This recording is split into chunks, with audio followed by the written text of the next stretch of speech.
Welcome to TSC Genius. Today's topic is how we analyze time complexity.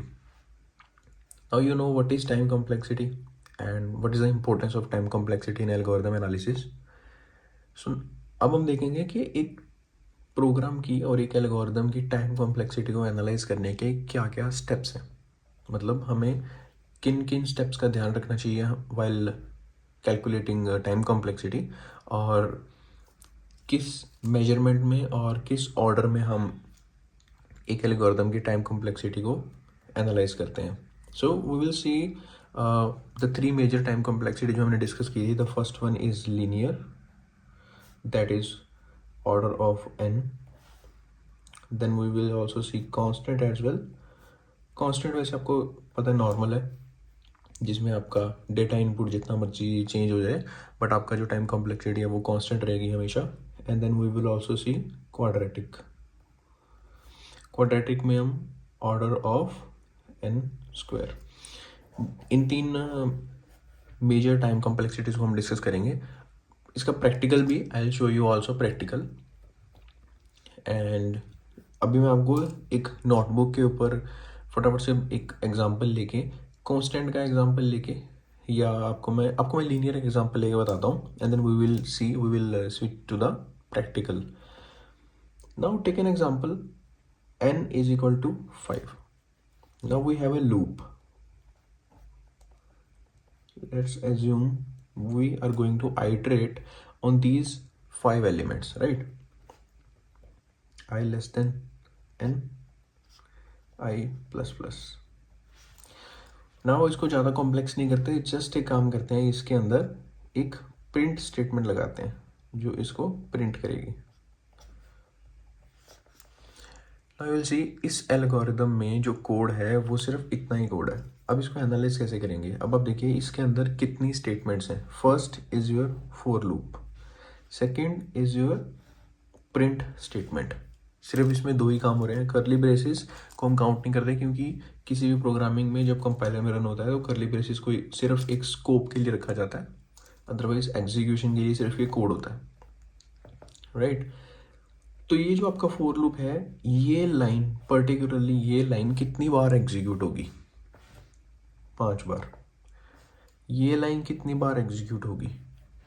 5 बार. ये line आपको पता है हर बार same काम कर रही है, एक ही काम है इसका, सिर्फ इसको आउटपुट को प्रिंट करना. तो इसकी कॉम्प्लेक्सिटी जो मैंने कहा था कि डेटा जितना मर्जी हो बट उसका काम सिमिलर है, ये कांस्टेंट है. कांस्टेंट. ये जितना मर्जी डेटा आपका इंक्रीज हो जाए, आपको पता है कि ये हमेशा प्रिंट कर रही है आउटपुट में एक ही वै सेम चीज़ को. तो इसकी जो टाइम कॉम्प्लेक्सिटी है that is order of 1.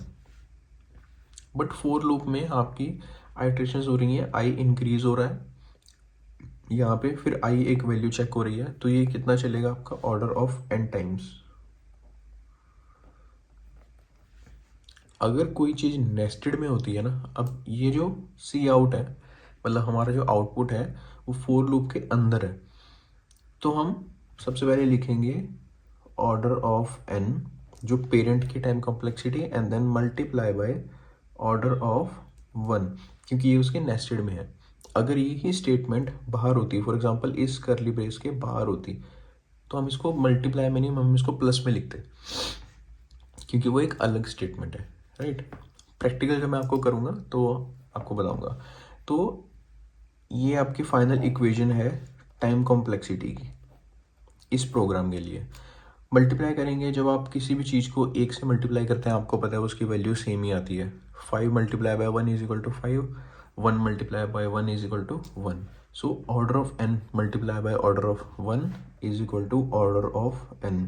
So we can say इस प्रोग्राम की जो टाइम कॉम्प्लेक्सिटी है that is order of n. I hope ये बेसिक जो एक एनालिसिस था आपको समझ में आया होगा. Now let's switch to the code. I'll show you more of these examples: linear, constant and quadratic. Okay, तो हमने कोड में स्विच किया. अभी C++ यूज़ करके मैं आपको दिखाऊंगा. आप सिर्फ कॉन्सेप्ट पे फोकस कीजिएगा. लैंग्वेज आप किसी में भी इसको यूज़ कर सकते हैं जिसमें भी आप कंफर्टेबल हैं. मैं आपको एग्जांपल के लिए C++ में दिखा रहा हूँ. क्योंकि मोस्टली लोग जब डीएसए के लिए प्रैक्टिस कर रहे होते हैं या डीएसए सीख रहे होते हैं तो they prefer C++. Now we will सी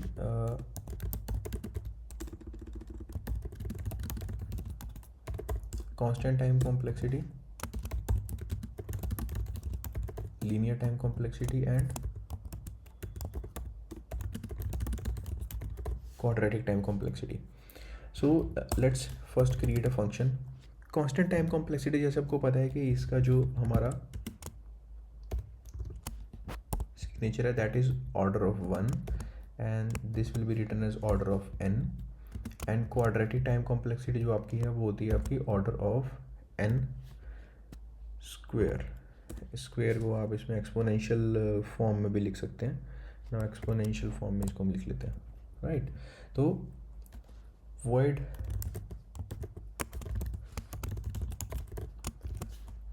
इसको एग्जीक्यूट लाइन बाय लाइन करके आई विल शो यू कि how time complexity works, right.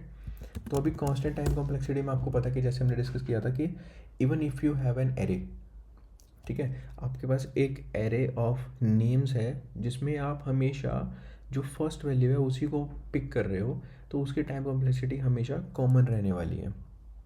So now what that means in actual, let's see.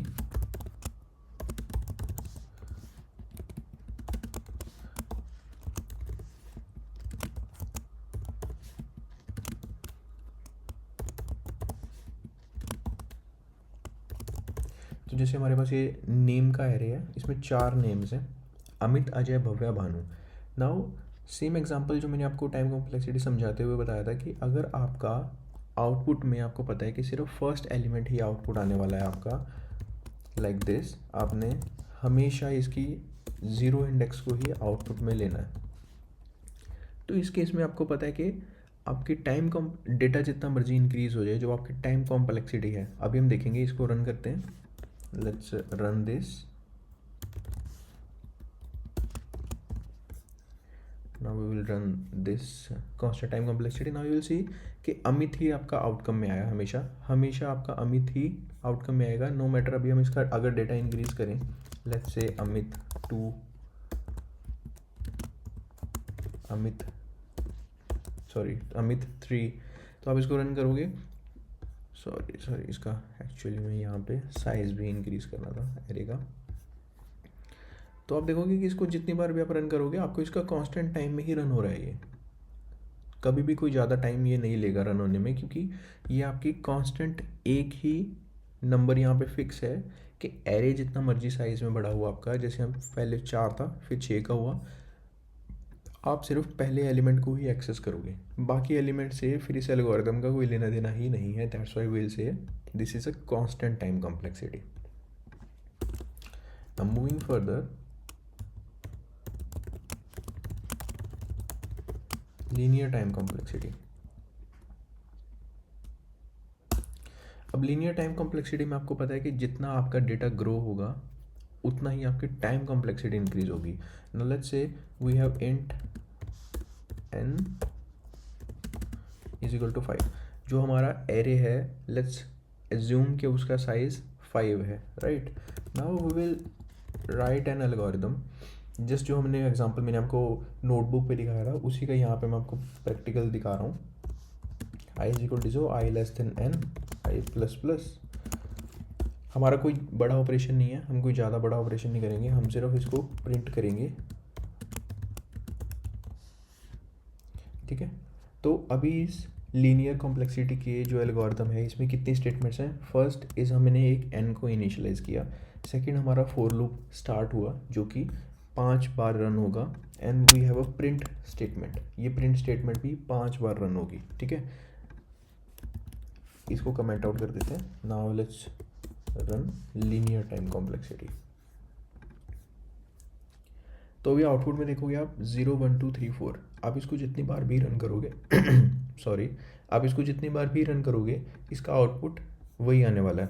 तो इसकी टाइम कॉम्प्लेक्सिटी यहाँ पे ऑर्डर ऑफ n क्यों है. अब आप देखो, व्हाट इफ मैं n को 5 से 10 कर दूँ, ठीक है. अब हुआ क्या, जब मैंने इसको 5 से 10 किया तो आपके जो ये स्पेसिफिक लाइन है, ये जो फॉर लूप है, इसको 10 बार रन होना पड़ा। आप थोड़ा समझिए कि क्योंकि ये जो फॉर लूप है आपका, ये उतनी बार चलेगा जितनी आपकी n की वैल्यू होगी। 5 था तो 5 बार चला, अब 10 है तो 10 बार इसको रन होना पड़ेगा। ठीक है, तो ये आपका linear time complexity and quadratic time complexity.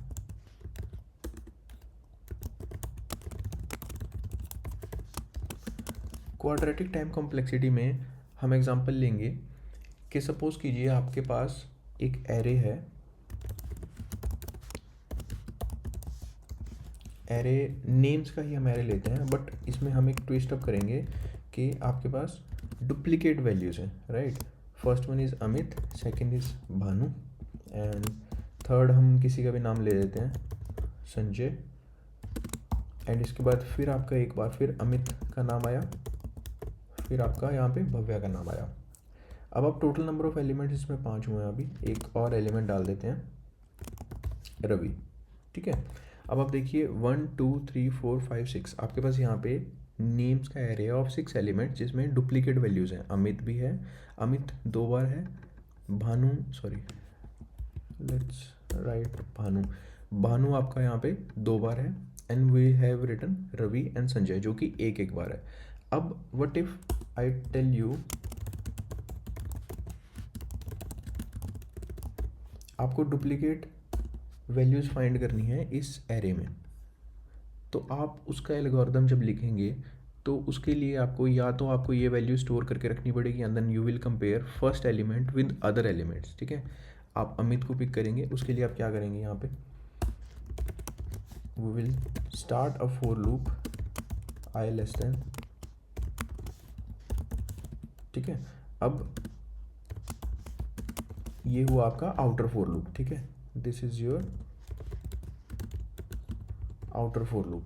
अब इस आउटर फॉर लूप में हम एक एक करके एलिमेंट्स को पिक करेंगे। लाइक फर्स्ट हमने अमित को पिक किया, देन हमें इस अमित को कंपेयर करना होगा बाकी वैल्यूज से कि बाकी जितनी वैल्यूज़ हैं उनमें फिर से अमित है या नहीं है। अगर है तो हम उस डुप्लीकेट को प्रिंट करेंगे।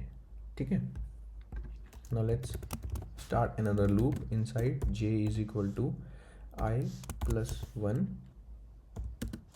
j less than size of names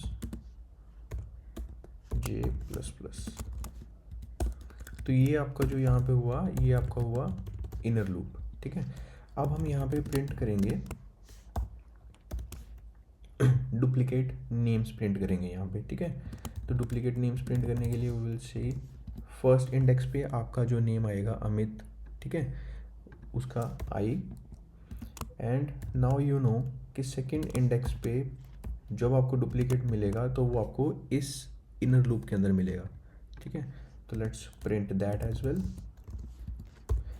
आपको मैं क्लियर करूँगा ये in detail, but first let's complete this algorithm, right.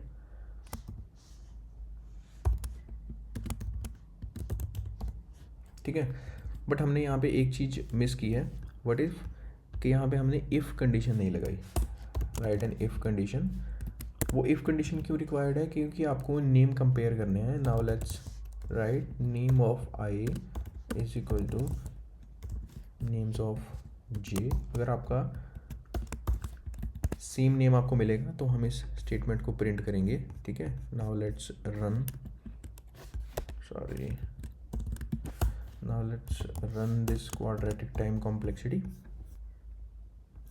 तो आपको यहाँ पे दिखा कि डुप्लीकेट वैल्यूज़ हमारी फाइंड हो गई। पर आप देखिए हमें यहाँ पे फर्स्ट लूप हमारा चला आउटर लूप, एंड देन हमें एक इनर लूप चलाना पड़ा to compare the values, and then there is a if statement and there is a print statement. ठीक है, अभी आप देख रहे हैं this is the code. Let's change the colour of to black. ठीक है, तो अब हम विजुअलाइज करते हैं इस कोड को। Let's start with this constant time complexity. ठीक है, तो इस कांस्टेंट टाइम कॉम्प्लेक्सिटी को पहले हम इससे स्टार्ट करते हैं।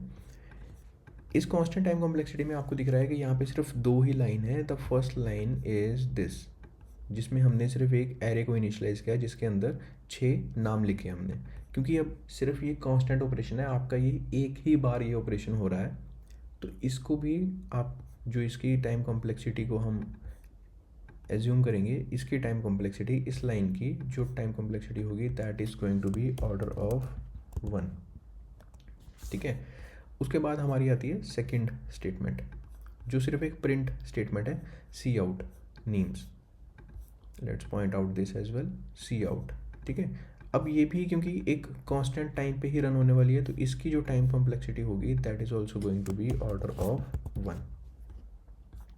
तो जब दो लाइंस हैं आपकी दैट आर पैरेलल, ये इनर में नहीं है, ये दोनों पैरेलल हैं, तो दोनों की टाइम कॉम्प्लेक्सिटी सेम है, तो आप बोल सकते हैं कि इस पूरे प्रोग्राम की जो टाइम कॉम्प्लेक्सिटी है दैट इज, सो इस पूरे सेक्शन की, इस पूरे कांस्टेंट टाइम कॉम्प्लेक्सिटी फंक्शन की जो कॉम्प्लेक्सिटी होगी that is going to be order of 1। ठीक है, ये आपका हो गया constant time complexity analysis. Now move on to linear time complexity. तो लीनियर टाइम कॉम्प्लेक्सिटी जो हमारा ये फंक्शन था, अब इस फंक्शन को हम थोड़ा सा एनालाइज करते हैं। इस फंक्शन में आप स्टेटमेंट देखेंगे कि first one is int n is equal to 10। Let's point out this line, int n is equal to 10। यहाँ पे हमने इनिशियलाइज किया, सिर्फ एक इनिशियलाइजेशन सेक्शन है, इनिशियलाइजेशन सेक्शन है। Second one is your for loop जो कि चलेगा n टाइम्स जितनी n की वैल्यू होगी, and third is your C out statement, right. तो इनकी अलग अलग अगर टाइम कॉम्प्लेक्सिटी हम देखें तो जो इस लाइन की टाइम कॉम्प्लेक्सिटी है, क्योंकि ये सिर्फ एक इनिशियलाइजेशन है, तो इसकी जो टाइम कॉम्प्लेक्सिटी आएगी that is going to be order of 1। ये आपका फोर लूप है, ये उतनी बार चलेगा जितनी आपकी n की वैल्यू है, तो इसकी जो टाइम कॉम्प्लेक्सिटी होगी that is going to be order of n। And your third statement constant है तो इसकी वैल्यू होगी ऑर्डर ऑफ 1। तो आप देखिए order of 1 and order of n and order of 1, जो ऑर्डर ऑफ 1 है इसको आप इग्नोर भी करेंगे तो भी चलेगा, क्योंकि आपका यहाँ पे क्यों इग्नोर करेंगे उसको आप ध्यान से समझिए। जब भी आपको कोई मेजर फैक्टर मिलता है ऑर्डर ऑफ 1 से, आपको पता है ऑर्डर ऑफ 1 जो कांस्टेंट टाइम है आपका बेस्ट केस सिनेरियो है, बट हमारे इस प्रोग्राम में हमें ऑर्डर ऑफ n मिला जो कि इससे ऊपर है। नाउ वी नो कि अब अगर आपको एक चीज़ पता है कि आपके पास एक थोड़ा टाइम कॉम्प्लेक्सिटी है, एक ज़्यादा टाइम कॉम्प्लेक्सिटी है, ये सेम वही केस है कि आपको बेस्ट केस पता है, आपको वर्स्ट केस पता है, आपको एवरेज केस पता है। नाउ यू नो कि आपका जो ये एल्गोरिदम है लीनियर टाइम कॉम्प्लेक्सिटी, ये मिनिमम जो आपका टाइम लेगा that is order of 1, maximum जो आपका टाइम लेगा ऑर्डर ऑफ n। तो आप जब कोई काम कर रहे होते हैं, for example in real time case, आप अपना कोई काम कर रहे हैं, अगर आपको पूछता है कि वो कितने टाइम में ख़त्म हो जाएगा, आप उसको कम से कम टाइम नहीं बताएंगे, आप उसको ज़्यादा से ज़्यादा जितना टाइम लगेगा उतना बताने की कोशिश करेंगे। Similarly in program as well, हमारा प्रोग्राम मैक्सिमम कितना एग्जीक्यूट होगा, हम इसको एज्यूम नहीं करते कि हाँ हमारे पास सिर्फ 10 वैल्यूज़ हैं तो ऑर्डर ऑफ 10 ही आएगा। कल को यह डायनामिक होंगी, 10 की बजाय 20 भी आ सकता है, 30 भी आ सकता है, 40 भी आ सकता है, बढ़ सकता है, तो आप उस केस में फेल हो जाएगा आपका आंसर अगर आप कांस्टेंट में देंगे। दैट्स व्हाई वी से ऑर्डर ऑफ n। तो order of n order of 1 से कांस्टेंट से बड़ा है लीनियर, तो हमेशा हम आंसर लीनियर में ही करते हैं। तो ऑर्डर ऑफ 1 को आप सिंपली इग्नोर भी करेंगे। कोई इक्वेशन अगर आपको सॉल्व नहीं भी करनी तो आपको जहाँ पे एक बड़ी टाइम कॉम्प्लेक्सिटी मिले उस पर फोकस कीजिए, दूसरे को इग्नोर करो। ऑर्डर ऑफ 1 को यहाँ पे हमने इग्नोर किया, तो हमारा जो यहाँ पे लेफ्ट आउट था वो सिर्फ हमारा है ऑर्डर ऑफ n। तो आप कह सकते हैं कि इस टाइम पे जो टाइम कॉम्प्लेक्सिटी है इस प्रोग्राम की that is order of n। ठीक है, ये हुआ हमारा linear time complexity. Now move on to quadratic time complexity.